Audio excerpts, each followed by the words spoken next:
Hey everybody, this is Ashley with Publish with Ashley, and I am here live to talk to you about publishing your books on Amazon. And I'm going to talk about a low content niche. So if you like that sort of thing, to learn how to publish books on Amazon, make money online, then please like and subscribe to my YouTube channel. Okay, so what we're going to be going over is I'm going to talk about a niche that I found, and that I know a lot of you think that niches are saturated and there's nothing out there, but there's actually a lot of stuff out there. And even the things that out there are selling are lacking. And this is actually one of the niches I think that is especially true for, because when I went through the reviews, there was a lot of people complaining. Even though people were buying it like crazy, there was a lot of people complaining. Now, where there are a lot of complaints, it tends to mean that there's opportunity for you to get in there. So make sure you stay towards the end. I'm going to actually go through some of the numbers, show you some keywords. I'm going to also give you some ideas on if you wanted to advertise it, things I might do an angle for this type of niche. So here we are, and we're live. So make sure afterwards you guys can ask questions, and I'm always here for you to encourage and support you. Okay, so let me jump into the niche. Let me share my screen here. Okay, so the niche I'm going to be talking about is Big Sister and Big Brother activity books, which actually, activity and coloring books, which actually I think you can kind of extrapolate this to more niches under the heading of life changes. Having a new baby in the family is a huge life change. If you can kind of pinpoint all those like life changes type things, especially for children, first day of kindergarten, first day of school, I don't know what else. I was trying to brainstorm some, but new baby, maybe as sad as this is, maybe a divorce or something like that, because children need a lot of explaining sometimes things that they may not understand or exactly can wrap their hand around, or just gifts to make them feel special on certain moments, birthdays, various things. In this case, we're going to be talking about the Big Sister niche. And so as you can see, this is selling, and there are quite a few books. That one's at 17,000. This one's at 8,500. This is 29,000. It's a little bit, it's not just an activity coloring book, but I'm just kind of talking about the Big Sister, Big Brother niche. There's coloring book, activity books. We'll go through some of the keywords where I think there's some opportunities. Big Sister activity book and Big Brother activity book, where I think something that you can definitely get in on. So here's some more that we're selling pretty well. And this one, they just don't do this. Don't just copy look, this one's actually done much better. I mean, look at the nice background and the Big Sister. It's really kind of done well. And this is still selling, but it's kind of a copy of this above here. Let's see what else. Oh, this one I thought was a really great idea. Promoted to Big Sister, and they kind of focus on mermaids and mermaids and unicorns. So you can kind of connect to trending topics, right? Unicorns and mermaids with the Big Sister, which definitely would fit. Unicorns and mermaids fit with a girl type Big Sister book. Maybe not so much if it was a Big Brother, right? And here's an example of really niching down, and it's still doing well at 34,000. I'm a big sister to my baby brother. And when we do the baby brother one, you'll see I'm a big brother to my baby sister or baby brother. I can't remember. And so you can see there's quite a few of these. Now, here's the thing. There's some that aren't doing as well, but I have to say the ones that are doing well have a really good cover. Like this really is a good cover. It fits the niche. It fits the kids. And this I think is cute, but I think the background could be better, and I think the font could be better. But it's still selling. And this one's still selling, but I really don't think it's as cute as some of the other ones. This is very cute, but it kind of says baby shower to me instead. Let's see. So that's kind of the first page, and you can see that it's selling. Now, I wanted to go in and actually, this is one of the ones that was selling, I think, 8,500 on ranking. I want to show you, this is kind of the example of why I think this niche has room to grow. First off, this is selling well, and this is bad, okay? Do not use Dora. This is a cartoon character, and if someone from Nickelodeon, I think, owns the trademark and the character, you can be reported for this. And try and do a good coloring book, but don't try and use licensed characters. This is a case where I think this could definitely be better. It's selling really well, but this again is a licensed character right here. So at some point in time, someone's going to figure this out and it's going to be pulled off of Amazon. It's been on there for a year or two, but honestly, it's going to go eventually when it gets reported because Nickelodeon's going to want to protect their property. Now, the thing this is actually good. See, it's talking about being, a big sister and a baby and color me and with babies. But what I actually read, I think those were the only ones that are actually related to a big sister.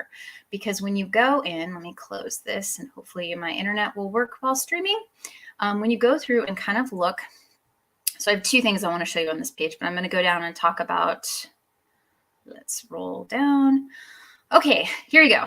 This is what is almost, I opened like 7 or 8 of these different big sister or big brother books. And they all had things like this, random images that have nothing to do with being a big sister. This is the biggest complaint. And there is a lot of, so there's lots to say that great coloring book, cute little things. But when you look at all the negative reviews, it's because they don't have something to do with being a big sister.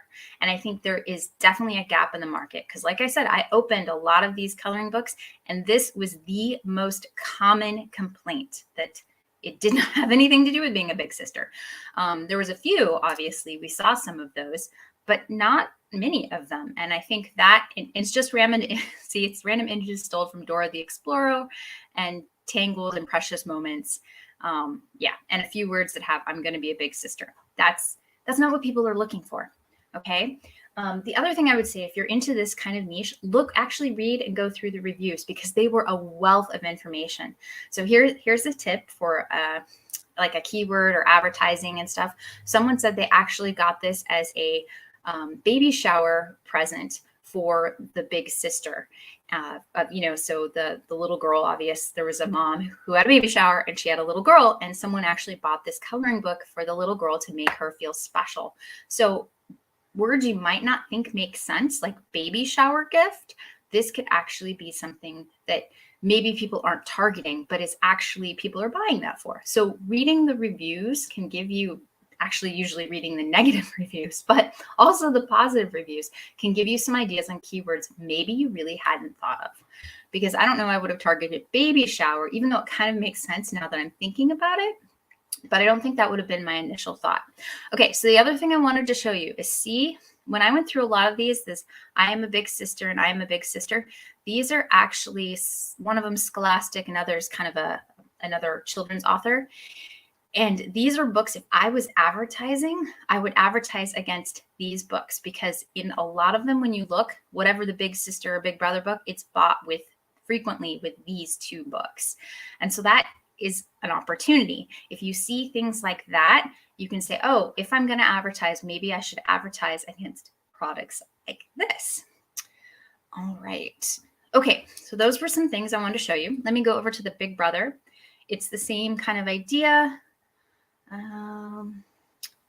Let's see, big brother, and they do, boy type things. Dinosaurs. We saw this one. It's at 20,000 right now. It kind of has been going up and down. Dinosaurs again. Pirates, like, I think this is cute, but man, could they have made this cover better? It really could be like a white cover. They're definitely, this is actually much cuter though. I would say go for bold colors instead of the pastels. Kids love bold. This is a well done cover. Look at this big brother coloring book, and it's got like a happy face and a tractor, and it's got bold colors and things like that. Yet again, when I look through the reviews of these, people were saying it has nothing to do with big brother activities. So if you're going to create something for the audience that they would actually enjoy. Create a quality product, okay? And make it focused on that niche, the person who's buying it, in this case, for a child, right? So make sure it lines up. Big brother. This one's a nice bold color.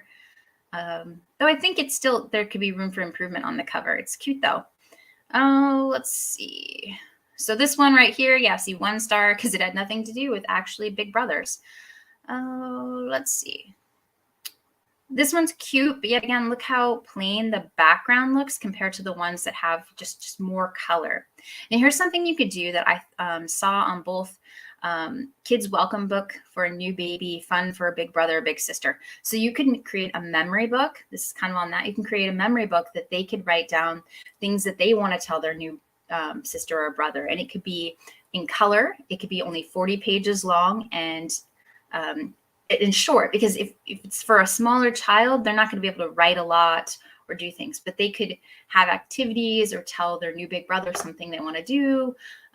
Or the big brother wants to tell their new baby sister, brother, something they want to do for them or something about them or things that they're excited to do with them when they get older. So you could create a fun memory book, and it could be in color and it could be, under 40 pages so that you could still create a good profit. All right. So you kind of get the idea with this. Let me answer some questions, and then I'm going to, so stay tuned. I'm going to go through some of Publisher Rocket, which I really like for getting ideas and keywords. I'm going to go through some of that data, but let me answer some questions if there are any. Let's see. Mostly it's just hello. So hello, Becky, Lucy, and your Tomotormi, or yeah, to motor me. Maybe that's the best way to say that. I know. Hello. And let's see. Okay, so let me stop. I want to share my screen, but I want to go to Publisher Rocket. Okay, so hello, everyone. Oh, Becky asks, where do you find graphics? I like to get Creative Market or Creative Fabrica. And also I found good graphics in coloring pages and various things. The thing is, you always want to mix and match. You don't just want to use something as is. I like to take a few things and put them together. And the other one, Hungry JPEG, is pretty good. And then what was the other one? I'll think of it in a minute. I've said it a few times, but those are kind of where I get them. And you just kind of mix and match and get different things and put them together. You can also have yours, you can go to like Upwork and have someone illustrate it for you. Line drawings aren't too expensive. You can $5 to $10 a drawing, which you may think is a lot, but if you have either a market or something you really want to invest in that you think you could do well, it might be worth it to you. Let's see. Okay, so Big Sister. So Big Sister itself is obviously very competitive, but look, Big Sister activity book, it gets pretty good, actually 725, and its competitive score is 61. So it's medium competitive, but you saw the competition. They were doing it wrong. If you could actually create something that really aligned with the market, then there is opportunity there. Okay, Big Sister gifts for little girls.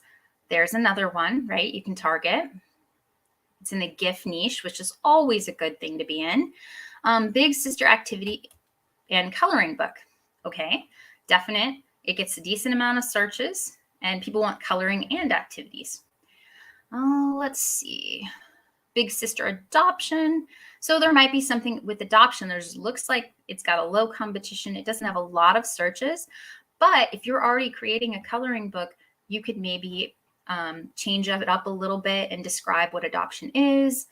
There's definitely opportunity there. Sorry, I've got something in my eye. Okay. Big Sister, Big Responsibility book. This is probably a specific actual book, and that's the title, but there's some opportunity to maybe advertise against that. Big Sister book, age 7 to 10. There you go. That's got pretty good search volume and low competition. Big Sister book for a 1-year-old. Now, if you're going to do something like that, it's got to be very, very basic, which is actually good for you because creating coloring books that are really on the basic side is easier than on the, little bit more complex side. And you can see there's some more here. Let's see, Big Sister coloring an activity book. What's this one? Big Sister for women. I'm not sure what that is, but you probably want to explore that further. I'm not sure that would be exactly what we're going for here. Big Sister gifts for toddler. That's a good one, right? So there's a lot of opportunity, I think, in this niche, especially since the reviews are showing that people are not creating these books correctly, and yet they're still doing well. Now, I do want to say this might be a niche that you might have to start advertising against, maybe try and get a few sales organically, and then you might want to do some targeted advertising, because I think if you could break into the niche and start getting reviews and start actually, creating a product that is aligned with what the customer was thinking it would be, then you could do really well. There's some more. Let's see. Big Sister Learns All About Babies. That's probably a specific book, but that is definitely a keyword or target for something that you would trying to be teaching, maybe through your coloring book. You could also create a children's book with being a big sister. That's definitely a market. Okay, let's see. What other things do I see as I go through here? Oh yeah, big sister of twins, right? It has less searches, but the competitive score is lower, and the average monthly earnings, take these with a grain of salt, but this one, since there's probably not a lot of competition, there's probably a few people in this space and they're probably doing okay. Let's see other things I see. Big Sister Baby Book. So that's kind of competitive. What's the one above it? That's about t-shirts. Big Sister Book for 6-year-old. Okay. That's got a lot of searches and it's got a low competition score. So you can see that there's definitely opportunity in here. Okay, let me show you real quick the baby brother. So it's kind of some of the similar stuff. Let's see, go down to right here. This is Big Brother Book for 3-year-old. That's got a decent score. Big Brothers are the best. That definitely might be a really good thing to target. Big Brother activity book. Like I said, I thought that one was a decent one. Let's see. Big Brother at Baby Shower. There's not a lot of searches, but you can definitely get on the competition for there, right? Let's see. What's this one?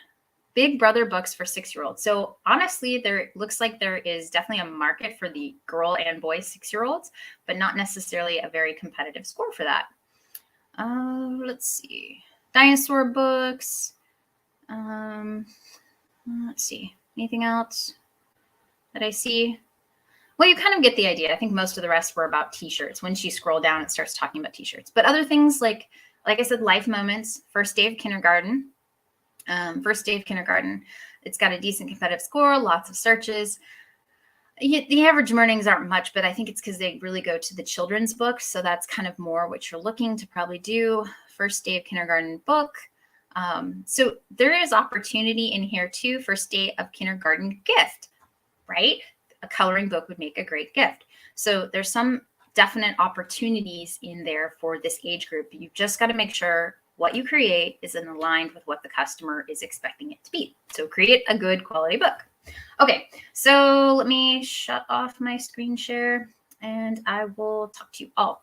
Let me read. Okay. Where do you find the graphics? What was the other one? Yes, finding the graphics is the hardest part, but it's kind of like you just have to keep looking and finding. And what I tend to do when I'm doing a coloring book, like right now I'm actually doing a book with a lot of graphics. And so I gathered a bunch of stuff, not all of it actually, I guess just gathered some of it. You can look on public domain sites too. It's probably not the best for coloring book stuff, but it could be for other types of graphics. And what I do is I just start kind of planning out what I want to do. And I create like a page a day. And it does take a little while, but sometimes I get frustrated that I want it to be done quickly. And it's not, because it just takes time to create a quality product. So I just say, okay, I can do a page a day. And with a kid's coloring and activity book, that might be 40 pages. It might be 50 pages. It just kind of depends. But you can definitely use or just kind of slowly create stuff, and that kind of makes it better. I'm working on actually 3 books right now, and I'm with the goal of 1 page a day. So eventually all 3 will be done. Let's see. I like to buy graphics for inspiration and draw all the elements. That's true. Just make sure anything you buy is obviously not like Dora or anything licensed, right? So yes, you can definitely try and draw and trace your own and do that sort of thing, but just make sure it's not something that, is Dora or any licensed thing. And I know you know that. I just want to make sure everybody knows that. Let's see. For Amazon's paper quality for a coloring book front, I'm back. You know what? For kids, no. For kids, I would not worry about it because two things. One, have you ever picked up a kid's coloring book? They're like way worse than Amazon coloring book, or like Amazon's paper. It's like that brownie, like pulpy like paper. And most kids, you're probably in this age group, 6-year-olds, you're going to give them crayons instead of markers. I mean, I wouldn't give my 6-year-old markers without some supervision.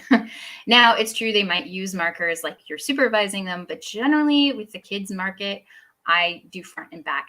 And if you're going for a coloring and activity book, remember, if you've done some of those maze, you've got that hand-drawn mazes, these are good things to add to that. You can create like like a scenario. So you have mommy asked to get baby's bottle, follow the path to find the bottle, right? So those are things that are in line with the customer is seeking, but you can mix those in. And that way you don't maybe have to find quite as many graphics for coloring, but you mix in different mazes or word searches, something very simple for that age group. How much time would you suggesting in creating each book? It totally depends. The thing really about Kindle Direct Publishing that you've kind of got to get over is some of your stuff is going to be successful and some of it isn't.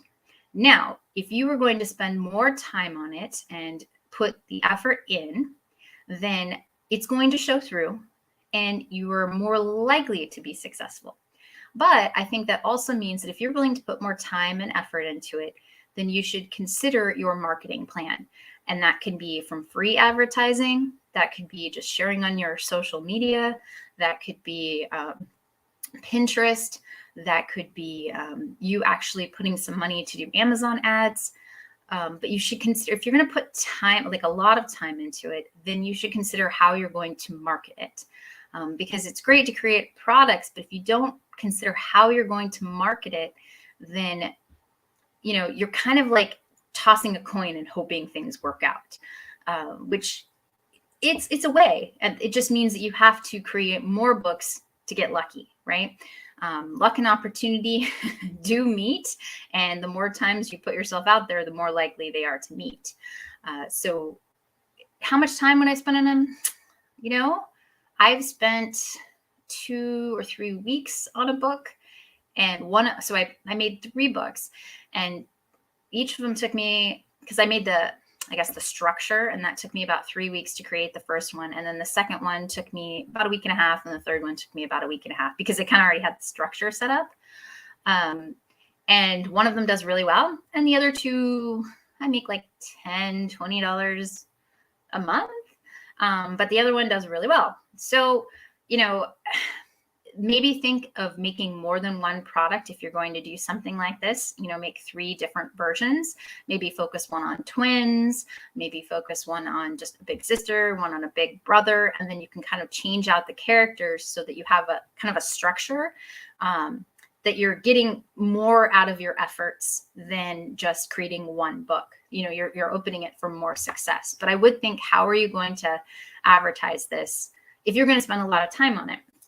With notebooks, I know people don't advertise because they don't spend that much time on it. But something like this, I would probably consider, how am I going to market it? How am I going to advertise it? And it could be from free or paid.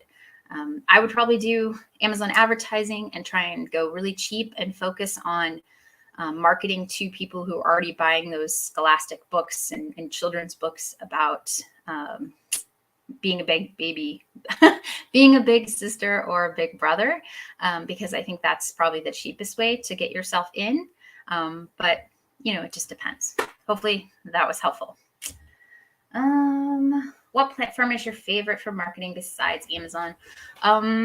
It depends, but Pinterest. And I think that's mostly because my things I create tend to appeal to Pinterest users. Family, kids, faith, that sort of stuff, kind of crafty stuff that is very Pinterest heavy. So I tend to put a lot of my stuff out there on Pinterest.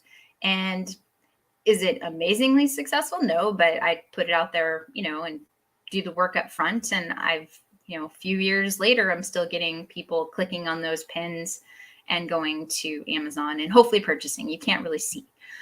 So I can see when they're purchased from Etsy, because I have a few things that I send pins to Etsy, and I see people actually purchasing through that, because you can see that from Etsy.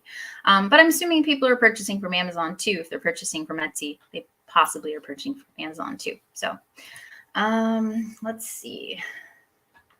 Okay, I think that's all the questions. Does anyone else have any questions? I'm here to answer them. I hope this was really helpful. I put out on my Facebook group. If you're not a member, please join my Facebook group and please answer the questions. But I put on there like cats. Everyone thinks cats is overdone, right?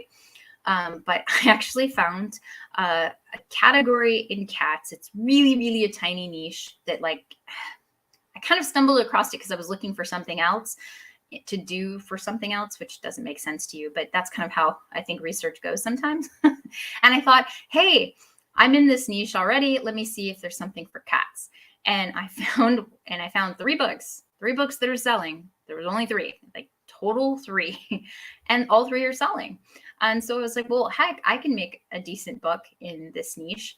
I've made books in this. It's like a sub niche. You know, there's like the big category, and then cats is like the subcategory. And actually, I'm even niching down further than that. I'm doing vintage cats. But there's just not much competition, but there is demand. So, and these are type of books that people buy more than one. They kind of tend to buy a few. So that's kind of nice, because if I can get in there, you know, I can sell organically, because there's just not much to choose from. But you just have to kind of, the easiest way as a beginner is just to keep going, keep trying to pick something and then niche down and niche down again. So like I said, you know, I have this big overall topic, cats, and then vintage cats. He's like the 3rd row down, I guess. And you just kind of have to keep doing that. And as you do this more, which I know no one likes to say that you have to just kind of slog through the trenches, you kind of do, because as you do it more, you just get better at it and your research becomes quicker. In the beginning, oh my gosh, I remember spending like 2, 3, 4 hours and nothing. Like, I just couldn't find anything. And now I spend like 20, 30 minutes and I'm like, oh, wow, there's a ton of stuff out here. And it's because I just have trained my eye and trained my brain to look for things. And it takes time to get there. There's really no magic to it other than you keep doing it until you get better at it. I can give you some tips, but it's really about training your brain to look for opportunities. And that's harder to do. And it's definitely hard to teach, because it's just one of those things you have to keep looking and keep seeing. Okay. Roger says, thank you very much. Is it realistic to look at this to a business? It's not a get-rich scenario like many of the others think. And thank you for being real and positive. Yes, it is. It is definitely a business, and I like people to think of it like a business instead of just, okay. So with a business, you create a plan, right? You create what products you want to do. You focus your products around a particular target market, and then you market to those potential customers, right?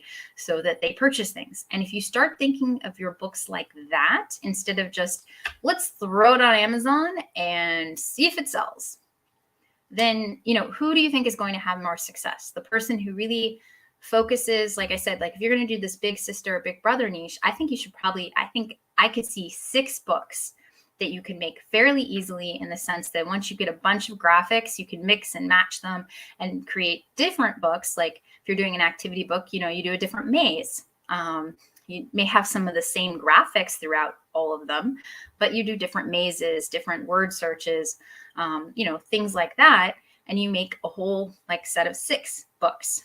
And doing that, you have a better opportunity of, you know, I don't want to say getting lucky, because you're really focusing on a market, you're creating quality products. And since you're kind of creating them all at once, you're going to get just better at that particular niche quickly, right? Instead of just creating a one-off and then moving on.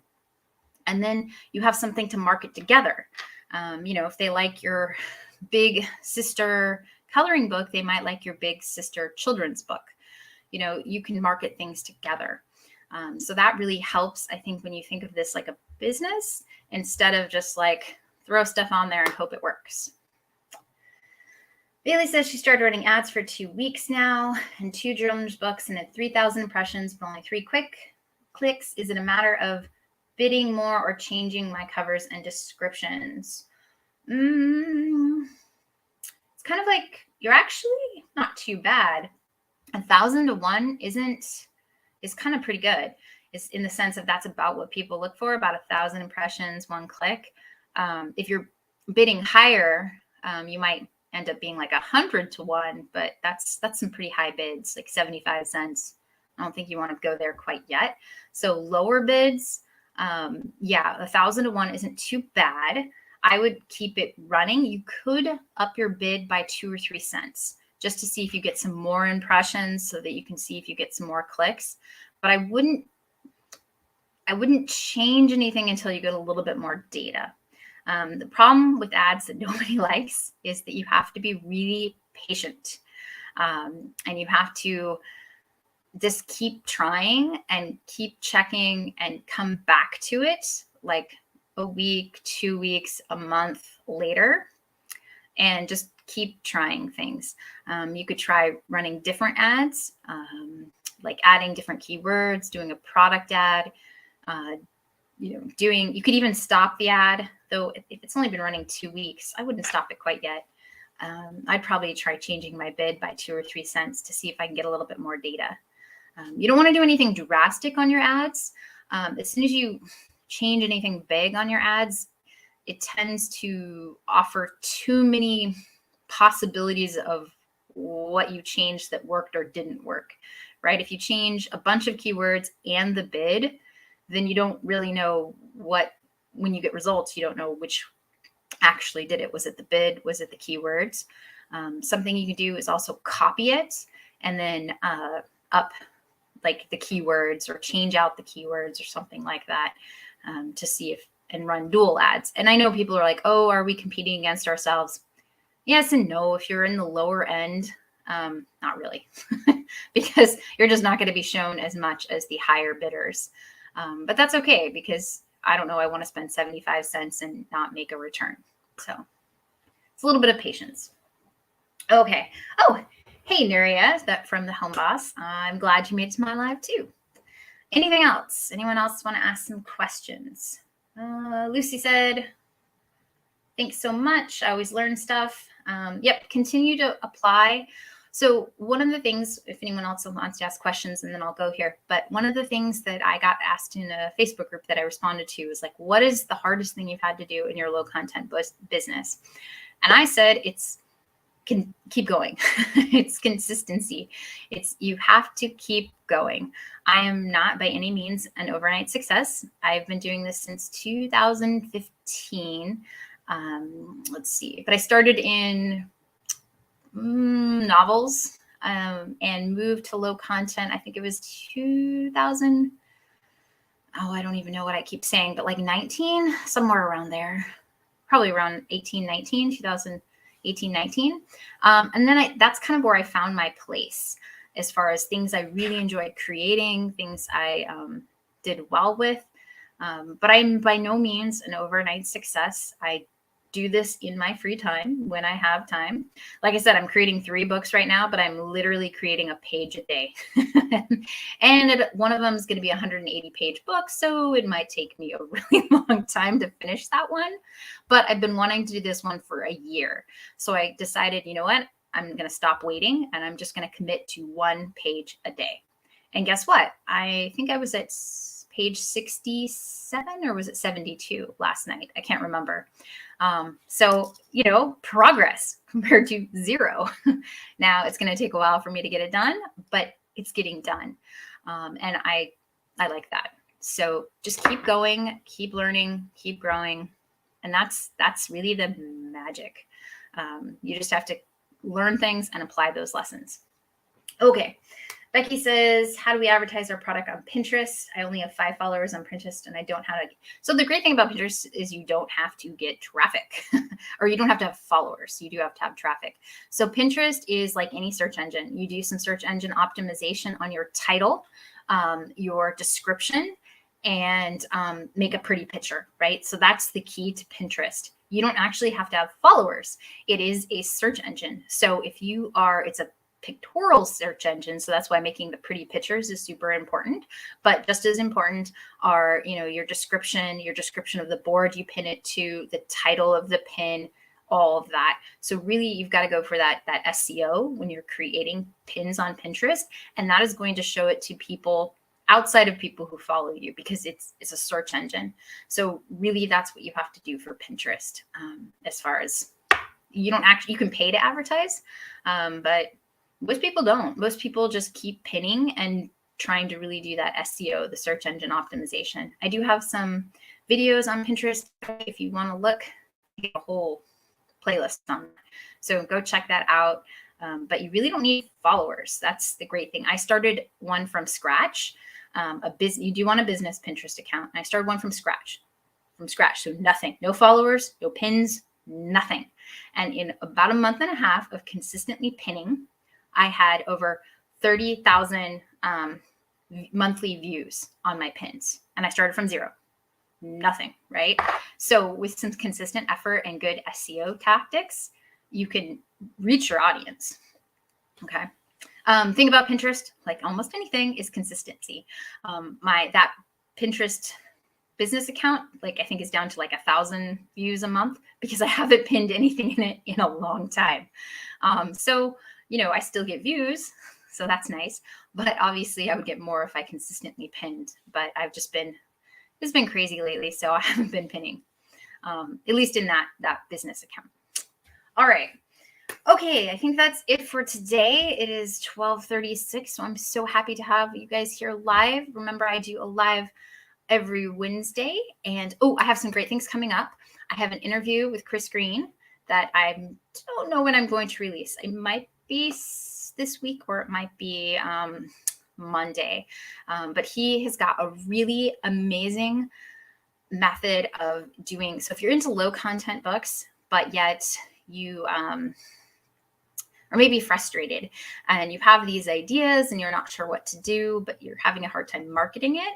The great thing about Chris Green's method, it's the authorpreneur is what he's calling it, is that he's trying to do books as courses, or courses as a book, I guess is how he's putting it. But the nice thing about his course and his book that he's releasing is it gives you so many ideas on how to repurpose your content and repurpose what you create and share it to get the most max exposure and marketing potential. Yes, his method takes a lot of work, but I do think that if you're kind of just frustrated with just creating low content and hoping things work, his concept and idea you already got the basics down if you can create low content books, and it expands it out.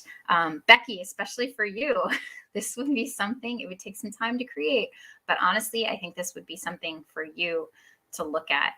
So anyway, that's kind of it, but that's coming up and I'm excited about that. I'm excited about interviewing him. It'll be really fun. So stay tuned. Please like and subscribe to my YouTube channel or join my Facebook group, and I'll see you all in the next video. Bye.